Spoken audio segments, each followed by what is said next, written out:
Adapun la ilaha illallah itu sesungguhnya kata syahadat saja, asyhadu alla ilaha illallah, itu diterjemahkan dalam bahasa Indonesia aku bersaksi bahwa tidak ada Tuhan kecuali Allah. Yang ingin saya pertanyakan, sejak kapan Anda menyaksikan Tuhan? Nah, jadi asyhadu itu bukan menyaksikan. Syahadat itu ijazah, sertifikat, pengakuan. Syahid itu penonton, saksi, syuhud, musyahadah. Syahadah itu artinya syahid. Makanya orang yang macam pahlawan membela kebenaran disebutkan orang yang mati syahid atau syuhada. Tetapi ada juga syahidun, itu artinya yang menyaksikan.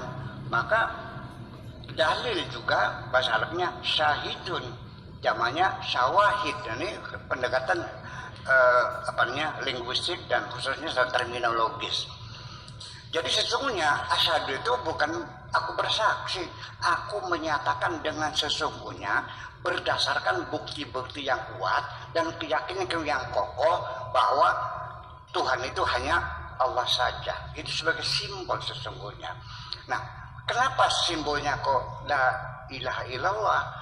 Nah, begini secara psikologis, bahwa manusia bisanya mau diajak berkumpul bersatu, tinggal di tempat yang sama, itu mesti ada kesamaan. Batu dengan kapas, ya jangan dibungkus bersama dong. Ya, apalagi batu bata dengan bolu, ya tidak disamakan dong. Nah, makanya untuk mempersamakan status kita masing-masing, makanya la ilaha illallah itu untuk mempersamakan kita bahwa tidak ada perbedaan di antara kita, bahwa kita ini semuanya adalah hamba Allah. Coba kita maknani, ini unik sekali. La ilaha itu isim khobar lanya nggak ada. Nah, makanya dalam memaknai syahadat dalam dunia pesantren, la ilaha al-ma'budu bil haqqi. Tidak ada Tuhan yang layak atau yang benar disembah atau yang dijadikan majikan, dunungan kata sebenarnya hanya Allah. Jadi artinya kita semuanya ini sama sebagai hamba semuanya. Majikan kita hanya satu, yaitu hanya Allah. Sehingga kita semuanya adalah sama-sama hambanya Allah. Yang membedakan hanya status kita. Anda jadi bos, Anda jadi sekretaris, Anda jadi kuli, itu strata atau tingkatan-tingkatan kemanusiaan. Tapi pada nilai kemanusiaan kita sama-sama sebagai hamba Allah semuanya. Nah, itulah makanya ketika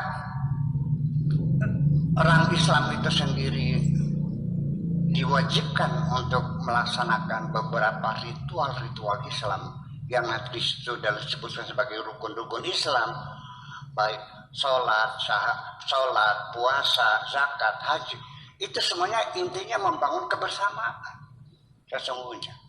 Ya, sebagai misinya itulah dengan kegiatan-kegiatan sosial sehari-hari, seremoni-seremoni yang mendekatkan kemanusiaan.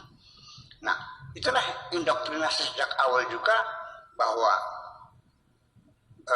seperti Sayyidina Umar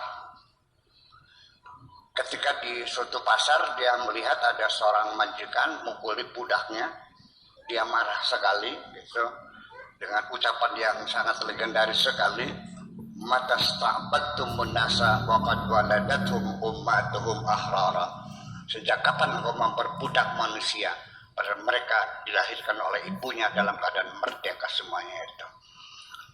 Disitulah orang Arab atau umat Islam pada zaman Kanjeng Nabi jelas ditegaskan bahwa tidak ada beda antara Arab dan non-Arab. La farqa baina Arabiyyin wala a'jamin. Tidak ada beda antara Arab dan non-Arab. Wala abyada ala aswada, tidak ada beda antara orang hitam dan orang putih. Semuanya itu adalah hamba Allah semuanya itu. Nah, itulah makanya kita mesti mengetahui bahwa sebetulnya ajaran agama yang menekankan sebagai visi dan misi yang penting adalah persatuan, itu jelas-jelas dalam Islam, ya, tetapi terjadi distorsi pemikiran, pikirannya mengucapkan la ilaha illallah lalu masuk surga. Kita saja dalam kehidupan dunia politik, ketika ada seorang, bukan di negeri kita ya, banyak di Mesir atau di mana, di Amerika lah.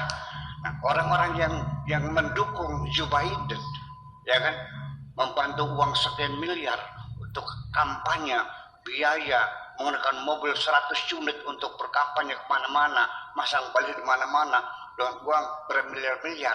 Ya tidak jauh ketika menang, ya tentu akan diberikan posisi-posisi yang penting. Makanya barang siapa yang merespon kalimat tauhid dijamin akan masuk surga. Di dunia saja begitu dong. Betul nggak? Kira-kira begitu. Nah, itulah yang jadi persoalannya.